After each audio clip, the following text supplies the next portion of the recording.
Hi, we're here with Jody Kohner, SVP of Employee Engagement at Salesforce. Hi, Jody. Thanks for joining me. Hey, thank you for coming to Dreamforce. Of course. So tell us a little bit about your role at Salesforce.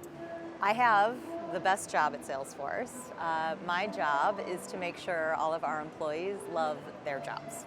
So really, when we think about our employees and their experience, it's really all about our culture.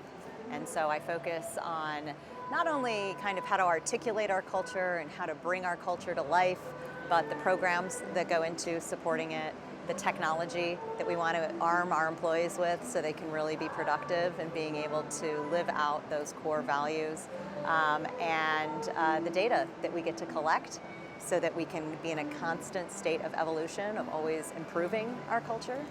And then I would also say we get to focus on a lot of really just great human elements of our culture, whether it's through our quality initiatives, our giving back, our well-being initiatives, or just having fun like we are here at Dreamforce. So how would you describe the Salesforce culture and what values are important to your company? The company was founded on 4 very core values, and those are trust, customer success, innovation, and equality. And really, those are the bedrock of everything we do here. Every program, every metric that we have, it all ladders up to really bringing one of those 4 core values to life. And we've heard a lot about how values create value. So can you tell us how do you make sure that values actually benefit the business, and how do you make those 2 objectives align, creating a strong culture while bringing in the ROI?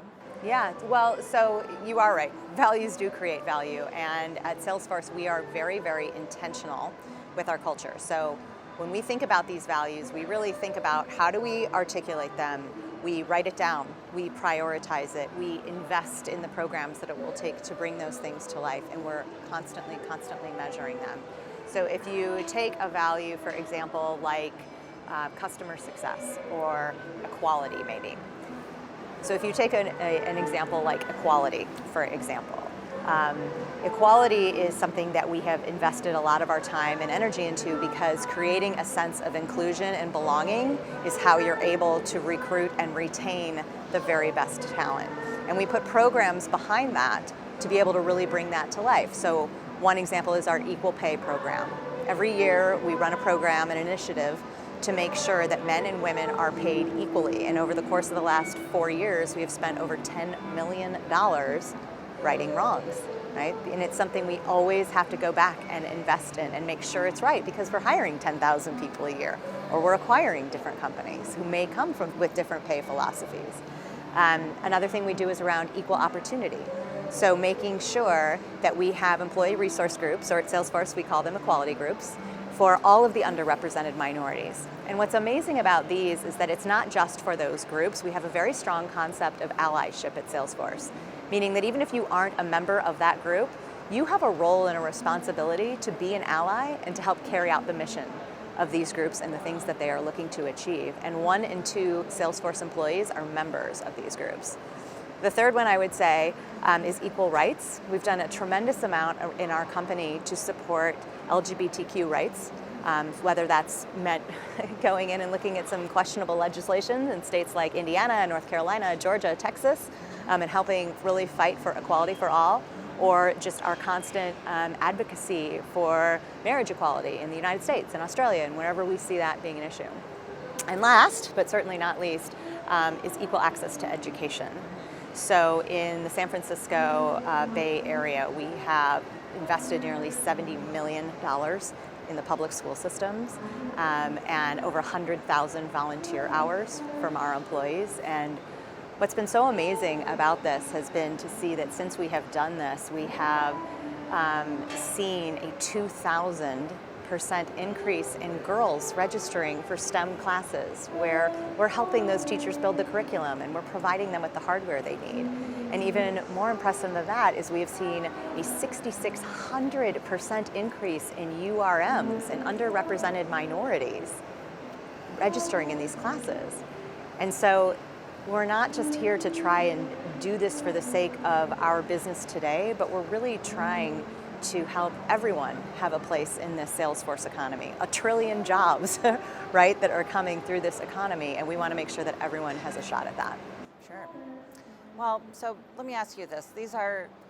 This can get into complicated issues that obviously impact, as you're saying, more than just the Salesforce workforce.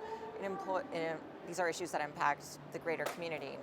How do you decide when prioritizing values and determining what policies advance those values? Who are you responsible to Salesforce employees, to the community at large, to your shareholders, when it's a business making decisions about what values to uphold and how to uphold those values? Who are you thinking about? Listen, it's all of them.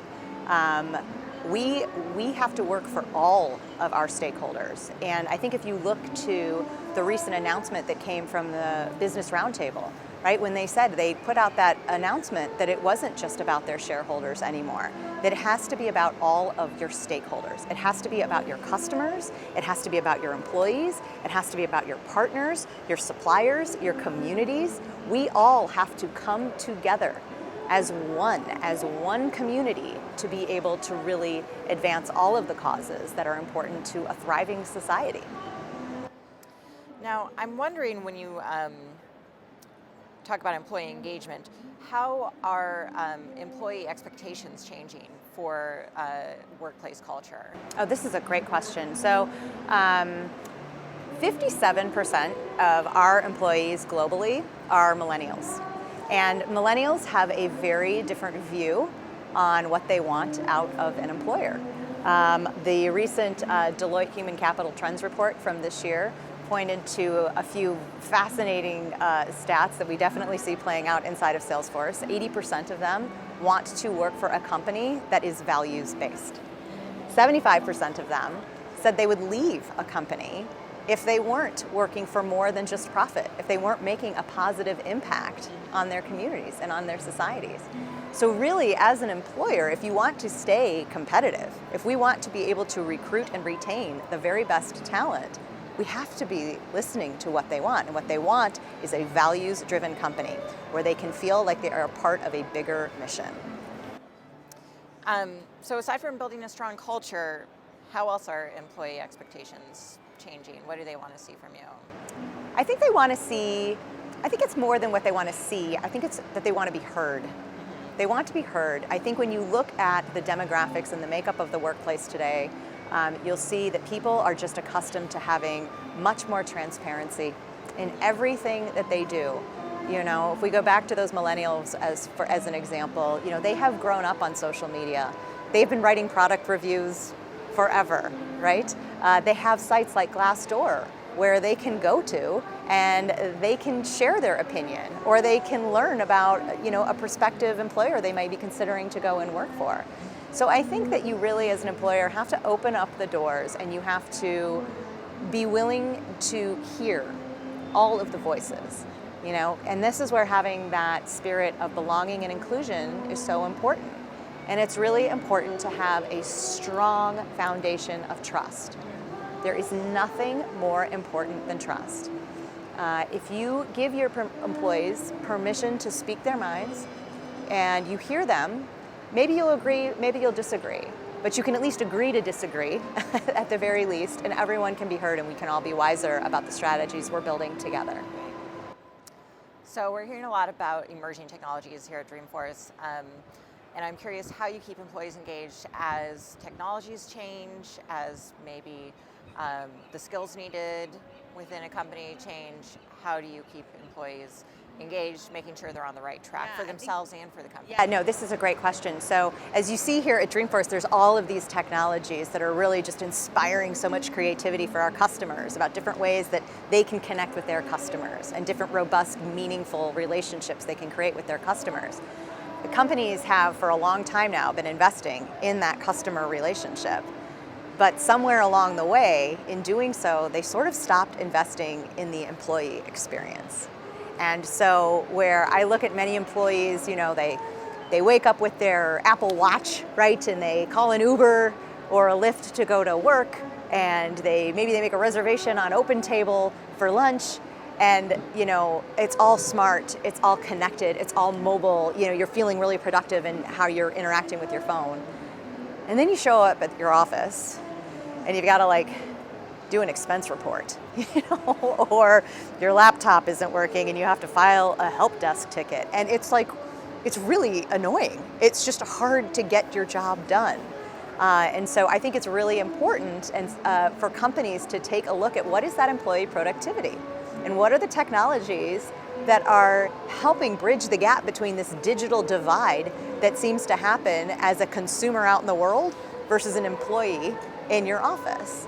And by bringing those same smart, connected, mobile technologies inside your company, you can create that same level of energy and feeling of productivity, of how easy it is to get the job done, right? Reduce the friction. And so we spend a lot of time on that and ensuring that our employees are getting to leverage all this same great technology so that they can feel productive and connected to their jobs. Well, thanks so much for your time, Jody. It's been a pleasure meeting you. Enjoy your Dreamforce. Thanks, you too.